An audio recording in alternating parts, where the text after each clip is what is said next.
এই লোকটি দোকানে ব্যবসা করানোর জন্য কালোর ভিতর আশ্রয় নিয়েছিল।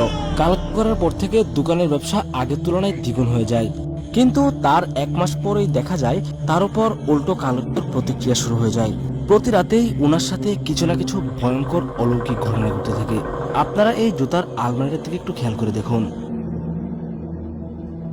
দোকানের ভিতর উনি ছাড়া আর কেউ নেই, তাহলে এটা কিভাবে নিজে থেকেই তুলছে? অন্যদিকে ওনার দোকানের কিছু মালামাল উপর থেকে নিজে থেকেই পড়তে শুরু করে।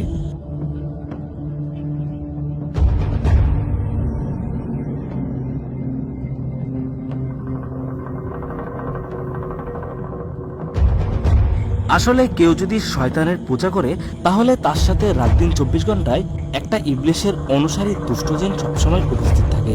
মূলত সেই জিনটিকে তার সাথে উপস্থিত করার মূল উদ্দেশ্য হচ্ছে তার মনের দুনিয়াবী সকল ইচ্ছা পূরণ করার জন্য।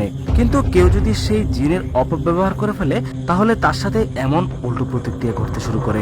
আর এই লোকটির সাথেও ঠিক তাই হয়েছে। দেখুন, তাকের উপর থেকে কাপড় চোপড় পরে যাওয়ার পর ওনার ঘুম ভেঙে যায়। আর এই ভয়ঙ্কর সম্পূর্ণ ঘটনাটি তারই দোকানের সিসি ক্যামেরায় রেকর্ড হয়েছে। এতক্ষণ পর্যন্ত যা কিছু ঘটেছে সবগুলোই তার ঘুমন্ত অবস্থায় হয়েছে। তিনি এগুলোর কিছুই নিজের চোখে দেখতে পাননি। তিনি পড়ে যাওয়া মালগুলো গুছিয়ে আবারও ঘুমানোর প্রস্তুতি নেন, কিন্তু আমরা তার চোখে স্পষ্ট ভয় দেখতে পাচ্ছি। একা একটা দোকানের ভিতর ঘুমানোর পর যখন এমন ঘটনা চোখের সামনে ঘটতে থাকবে তখন যে কারোরই ভয় পাওয়ারই কথা।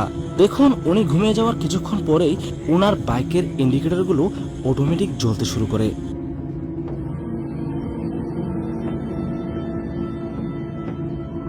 একথা বলতে না বলতেই হঠাৎ আবারও সেই কাপড়গুলো ওনার শরীরের উপর পড়ে যায়। কাপড়গুলো পরার সঙ্গে সঙ্গে ওনার ঘুম ভেঙে যায় এবং তিনি এগুলো নিজের চোখে দেখার পর রীতিমতো ভয় পেয়ে যান। কিন্তু যখনই তিনি দেখতে পেলেন তার বাইকের ইন্ডিকেটরগুলো জ্বলছে তখন বিষয়টা দেখার পর তিনি রীতিমতো ভয় পেয়ে যান এবং হতভম্ব হয়ে তাকিয়ে রইলেন। মানুষের পাপের ফল যখন নিজের গাড়ি পড়ে তখন মানুষের আর কি বা করার থাকে।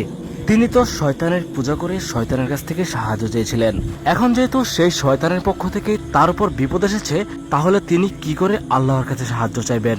প্রিয় দর্শক, আমাদের সকলেরই উচিত কুফরির মতো নিকৃষ্ট কাজ না করে আল্লাহর আশ্রয়ে থাকা। কারণ আপনি যখন শয়তানের পূজা করবেন তখন আল্লাহর কাছে সাহায্য চাওয়ার মতো কোনো সুযোগ আপনার থাকবে না। এ পর্যায়ে ওনার সাথে এমন কিছু ঘটে যাবে যেটা দেখার পর আপনার চোখ কপাল উঠে যাবে। দেখুন, তিনি যখন অন্যমনস্ক হয়েছিল তখন হঠাৎ সেই জুতার আলমারিটা ওনার শরীরের উপর পড়ে যায়। চোখের সামনে এইগুলো দেখার পর এবার তিনি মনে মনে অনুতপ্ত হয়েছেন। কিন্তু এখন আর অনুতপ্ত হয়ে কোনো লাভ নেই। তার পাপের ফল অবশ্যই তাকে ভোগ করতে হবে। ভিডিওটি না টেনে দেখতে থাকুন, সামনে গিয়ে অনেক কিছুই দেখতে পাবেন। এবার তিনি দুষ্ট জিনের মোকাবেলা করার জন্য হাতে একটা লাঠি নিয়েছেন। এখন প্রশ্ন হলো, সামান্য একটা লাঠি দিয়ে দুষ্ট জিনের মোকাবেলা করা কি আসলে সম্ভব? দেখতে থাকুন।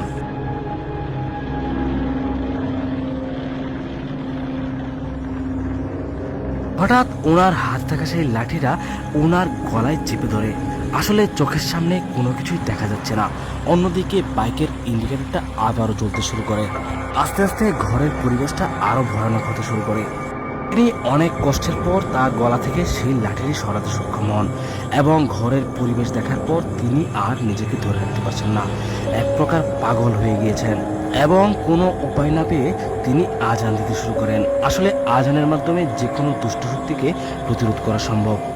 প্রিয় দর্শক, সবশেষে আপনাদের কাছে অনুরোধ করছি, দয়া করে কখনোই কেউ কুফুরির মতো নিকৃষ্ট কাজে নিজেকে জড়াবেন না। কারণ কুফুরির ফল কখনোই ভালো হয় না।